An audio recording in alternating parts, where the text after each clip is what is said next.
ನಮಸ್ಕಾರ ಗೆಳೆಯರೇ. ಮುದ್ದು ಸೊಸೆ ಧಾರಾವಾಹಿಯಲ್ಲಿ ಇವತ್ತಿನ ಸಂಚಿಕೆ ಅಕ್ಷರ ಬೆಂಕಿ ಹಚ್ಚುವಂತಿದೆ. ವಿನಂತಿ ತನ್ನ ಕುತಂತ್ರದಿಂದ ಭದ್ರನ ಹೆಂಡತಿಯಾಗಲು ಸಜ್ಜಾಗಿದ್ದಾಳೆ. ಆದರೆ ಈ ಕಡೆ ಭದ್ರನ ಆಕ್ರೋಶ, ಇವನಿಗೆ ಕ್ವಾಟೆಗೆ ಸಿಗುವ ಸಣ್ಣ ಸುಳಿವು ಇಡೀ ಕಥೆಯನ್ನು ಬದಲಾಯಿಸುವ ಮುನ್ಸೂಚನೆ ನೀಡಿದೆ. ಈ ಕತೆ ಪೂರ್ತಿ ಏನಂತ ಹೇಳಿ ನೋಡೋಣ ಬನ್ನಿ. ಸಂಚಿಕೆ ಆರಂಭದಲ್ಲಿ ಭದ್ರ ಮತ್ತು ಕ್ವಾಟ್ಲೆ ಇಬ್ಬರು ರೂಮಿನಲ್ಲಿ ಕೂತ್ಕೊಂಡು ಗಂಭೀರವಾಗಿ ಚರ್ಚೆ ಮಾಡ್ತಾ ಇರ್ತಾರೆ. ಭದ್ರನಿಗೆ ನನ್ನ ಮೇಲೆ ನನಗೆ ನಂಬಿಕೆ ಇದೆ, ಯಾವುದೇ ತಪ್ಪು ಮಾಡಿಲ್ಲ ಎಂಬ ಸತ್ಯ ಗೊತ್ತಿದೆ. ತೇರಿನ ಚಕ್ರಕ್ಕೆ ಕಲ್ಲು ಹಾಕಿಕೊಂಡರೆ ಹಾದಿಯೇ ಬದಲಾಗುತ್ತದೆ. ಹಾಗೆ ನನ್ನ ಜೀವನದಲ್ಲಿ ಯಾರೋ ಸಂಚು ರೂಪಿಸುತ್ತಿದ್ದಾರೆ ಅಂತ ಹೇಳಿ ಭದ್ರ ಅನುಮಾನ ವ್ಯಕ್ತಪಡಿಸ್ತಾನೆ. ಹಾಗೆ ಈ ಕೇಕಿನಲ್ಲಿ ಏನೋ ಬೆರೆಸಿದ್ದಾರೆ ಎಂಬ ಬಲವಾದ ನಂಬಿಕೆ ಭದ್ರನಿಗಿದೆ. ಆದರೆ ಕ್ವಾಟ್ಲೆ ತನ್ನ ಫ್ರೆಂಡ್ ಕೊಟ್ಟ ಲ್ಯಾಬ್ ರಿಪೋರ್ಟ್ ನಂಬಿ ನಮ್ಮ ಗ್ರಹಚಾರ ಕೆಟ್ಟಾಗ ಹಗ್ಗವು ಹಾವಾಗಿ ಕಾಣುತ್ತದೆ. ವಿಧಿ ಆಟದ ಮುಂದೆ ನಾವು ಅಸಹಾಯಕರು ಅಂತ ಹೇಳಿ ಭದ್ರನಿಗೆ ಸಮಾಧಾನ ಮಾಡೋಕ್ಕೆ ಪ್ರಯತ್ನ ಪಡ್ತಾ ಇರ್ತಾನೆ. ಈ ಕಡೆ ಅಷ್ಟರಲ್ಲಿ ಅವರಿಬ್ಬರು ಮಾತಾಡಬೇಕಾದ್ರೆ ವಿನಂತಿ ಬರ್ತಾಳೆ ರೂಮಿಗೆ. ಭದ್ರನ ಹತ್ತಿರ ಬಂದು ಸಲಿಗೆಯಿಂದ ಮಾತಾಡೋಕ್ಕೆ ಶುರು ಮಾಡ್ತಾಳೆ. ಭದ್ರಮ್ಮ ಮದುವೆಗೆ ಯಾವ ಬಣ್ಣ ಸೀರೆ ತಗೊಂಡ್ಲಿ ಅಂತ ಕೇಳ್ತಾ ಇರ್ತಾಳೆ. ಹಾಗೆ ಅವನ ಕೈ ಇಟ್ಕೊಂಡು ಎಳೆಯುತ್ತಾಳೆ. ಆಗಲೇ ಭದ್ರ ಕೋಪದಲ್ಲಿರ್ತಾನೆ, ಹಾಗೆ ಹತಾಶೆಯಲ್ಲಿರ್ತಾನೆ ಭದ್ರ. ವಿನಂತಿ ಈ ನಡವಳಿಕೆ ಕಂಡ್ರೆ ಅವನಿಗೆ ಅಸಹ್ಯ ಆಗತ್ತೆ. ಆಗ ಹೇಳ್ತಾನೆ, ನನ್ನ ರೂಮಿಂದ ಹೊರಗೆ ಹೋಗು, ನೀನು ನನ್ನ ಹೆಂಡತಿಯಾಗಕ್ಕೆ ಸಾಧ್ಯನೇ ಇಲ್ಲ ಅಂತ ಹೇಳಿ ಗದರುತ್ತಾನೆ. ಆದರೂ ವಿನಂತಿ ಹಠ ಬಿಡದೆ ಅವನನ್ನು ಪೀಡಿಸ್ತಾನೆ ಇರ್ತಾಳೆ.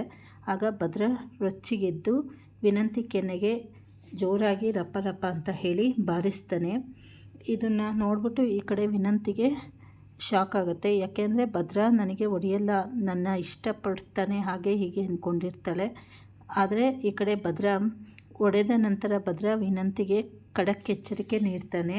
ಅವತ್ತು ರೂಮಿಗೆ ಬಂದಿದ್ದಾಗಲೇ ನಿನಗೆ 2 ಬಾರಿಸಿದ್ರೆ ನನಗೆ ಇಷ್ಟೆಲ್ಲ ಸಮಸ್ಯೆನೇ ಆಗ್ತಾ ಇರಲಿಲ್ಲ. ಸುಳ್ಳು ಸುದ್ದಿ ಹಬ್ಬಿಸಿ ಮನೆಯವರನ್ನು ನಂಬಿಸಿದ್ದೀಯ ನೀನು. ಇನ್ನೊಮ್ಮೆ ನನ್ನ ಹೆಂಡತಿಯನ್ನು ಸಲಿಗೆಯಿಂದ ಬಂದರೆ ನಿನ್ನನ್ನು ಇಲ್ಲೇ ಹೂತಾಕ್ತೇನೆ ಅಂತ ಹೇಳಿ ಇಲ್ಲಿ ಜೋರಾಗಿ ಗದ್ರುಕೊಂತಾನೆ. ಆಮೇಲೆ ಅವಳನ್ನು ರೂಮಿಂದ ಆಚೆ ಹಾಕ್ತಾನೆ. ಕ್ವಾಟ್ಲೆ ಬಳಿ ಬಂದು, ನಾನು ಏನೋ ಮಸಲತ್ತು ನಡೆದಿದೆ ಅಂತ ಹೇಳಿ ಕಂಡು ಹಿಡಿಯದಿದ್ದೆ ನಾನು ಈ ವಂಶದ ಮಗನೇ ಅಲ್ಲ ಕಣೋ ಅಂತ ಹೇಳಿ ಶಬ್ದ ಮಾಡ್ತಾನೆ. ಈ ಕಡೆ ವಿನಂತಿ ಹೇಳ್ತಾ ಸಾವಿತ್ರಿ ಬಳಿ ಹೋಗ್ತಾಳೆ. ವಿನಂತಿ ಕೆನೆ ಊದಿರೋದನ್ನು ಕಂಡು ಸಾವಿತ್ರಿ ಕಾರಣ ಕೇಳ್ತಾಳೆ. ಭದ್ರ ಹೊಡೆದ ವಿಷಯ ತಿಳಿದ ಸಾವಿತ್ರಿ ವಿನಂತಿಗೆ ಬುದ್ಧಿ ಇಲ್ಲ ಎಂದು ಅವಳಿಗೆ ಒಂದು ಪೆಟ್ಟು ನೀಡ್ತಾಳೆ. ಯಾಕಮ್ಮ ಈ ರೀತಿ ನನಗೆ ಹೊಡಿತಾ ಇದೆಯಾ? ನಾನು ಭದ್ರ ಮಾಮನ ಹತ್ರ ಹೋದರೆ ಅವ್ರು ನನಗೆ ಹೊಡೆದು ಕಳಿಸ್ತಾರೆ, ನೀನು ಹೊಡಿತಾ ಇದೆಯಲ್ಲ ಅಂತ ಹೇಳಿದ್ದಕ್ಕೆ ಈ ಕಡೆ ಮಗಳಿಗೆ ಕೂಗಾಡೋಕ್ಕೆ ಶುರು ಮಾಡ್ತಾರೆ. ಅಲ್ಲ ಕಣೆ, ನಿನಗೆ ಬುದ್ಧಿ ಬೇಡವಾ? ಮದುವೆ ಆಗೋವರೆಗೂ ಸುಮ್ಮನಿರೋಕ್ಕೆ ಆಗಲ್ವಾ? ನೀನು ಆ ಲೋಕಿಗೆ ನೀನು ಫೋನ್ ಮಾಡಿದ್ದು ಅಣ್ಣನಿಗೇನಾರೋ ಗೊತ್ತಾದರೆ ಅಷ್ಟೇ, ಮದುವೆ ನಿಂತು ಹೋಗ್ತದೆ ಅಂತ ಹೇಳಿ ಸಾವಿತ್ರಿಯವರು ಆತಂಕದಿಂದ ಹೇಳ್ತಾ ಇರ್ತಾರೆ. ಈ ಕಡೆ ಅವರಿಬ್ಬರು ಮಾತಾಡಬೇಕಾದ್ರೆ ಕಿಟಕಿ ಬಳಿ ನಿಂತು ಕ್ವಾಟ್ಲೆ ಕದ್ದು ಕೇಳಿಸ್ಕೊಳ್ತಾನೆ. ಸಾವಿತ್ರಿ ಮತ್ತು ವಿನಂತಿ ಸೇರಿ ಯಾವುದೋ ದೊಡ್ಡ ಸಂಚು ರೂಪಿಸ್ತಾ ಇದ್ದಾರೆ. ಮತ್ತು ಲೋಕಿ ಎಂಬ ವ್ಯಕ್ತಿ ಜೊತೆ ವಿನಂತಿಗೆ ಸಂಬಂಧ ಇದೆ ಅಂತ ಹೇಳಿ ಕ್ವಾಟ್ಲೆಗೆ ಅರ್ಥವಾಗತ್ತೆ. ಅವನು ಮುಂದೆ ಏನು ಮಾಡ್ತಾನೆ ಮತ್ತು ಈ ಕಡೆ ಇನ್ನೂ ಏನೇನು ಬಯಲಾಗತ್ತೆ. ಈ ಕಡೆ ರಿಪೋರ್ಟ್ ನೋಡಿದ್ರೆ ಆಸ್ಪತ್ರೆಯವನು ಬಂದು ಸಾವಿತ್ರಿ ಹೇಳಿದ್ಲು ಅಂತ ಹೇಳಿ ಕೊಟ್ಟಿದ್ದಾನೆ. ಅವನು ನೋಡಿದ್ರೆ ಅದನ್ನು ಹರಿದಾಕಿದ್ದಾನೆ. ಈ ಕಡೆ ಕ್ವಾಟ್ಲೆ ಬಂದು ಅವನ ಹತ್ರ ಕೇಳಿದಾಗ ಅದು ಏನಂತ ರಿಪೋರ್ಟ್ ಬಂದಿದೆ ಹೇಳೋ ಅಂತ ಕೇಳಿದಾಗ ಏನೂ ಇಲ್ಲ ಅದರಲ್ಲಿ ಅಂತಲೇ ಹೇಳ್ತಾನೆ. ಆದರೆ ಇಲ್ಲಿ ಕ್ವಾಟ್ಲೆ ಅದನ್ನು ಹೇಗೆ ಕಂಡುಹಿಡಿತಾನೆ ಅಂತ ಹೇಳಿ ಮುಂದಿನ ಸಂಚಿಕೆಗಳಲ್ಲಿ ತಿಳಿದುಕೊಳ್ಬೇಕು. ಮತ್ತು ವಿದ್ಯಾ ಏನು ಮಾಡ್ತಾಳೆ? ಈಗ ಅವ್ರ ತಂದೆ ನೋಡಿದ್ರೆ ದುಡ್ಡು ಇಸ್ಕೊಳ್ಲಿಲ್ಲ, ಸಂಬಂಧ ಬೇಕು ಅಂತ ಹೇಳಿದ್ದಾರೆ. ಈ ಕಡೆ ವಿದ್ಯಾನಿಗೆ ಏನು ಮಾಡಬೇಕು ಅನ್ನೋ ಪರಿಸ್ಥಿತಿ ಗೊತ್ತಾಗ್ತಾ ಇಲ್ಲ.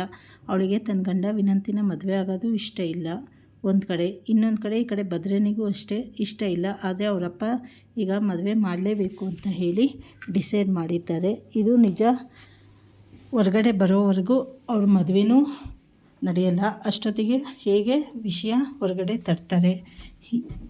ಭದ್ರ ಮತ್ತು ವಿದ್ಯಾ ಮುಂದಿನ ಸಂಚಿಕೆಗಳಲ್ಲಿ ಸೇರಿ ಅವರಿಬ್ಬರೇ ಕಂಡುಹಿಡಿತಾರ ಅಂತ ಹೇಳಿ ಮುಂದೆ ತಿಳಿದುಕೊಳ್ಳೋಣ. ಹೊಸದಾಗಿ ಯಾರ್ಯಾರು ಚಾನಲ್ ನೋಡ್ತಾ ಇದ್ದೀರಾ ಚಾನಲನ್ನು ಸಬ್ಸ್ಕ್ರೈಬ್ ಮಾಡ್ಕೊಳ್ಳಿ, ಲೈಕ್ ಮಾಡಿ, ಶೇರ್ ಮಾಡಿ. ಧನ್ಯವಾದಗಳು.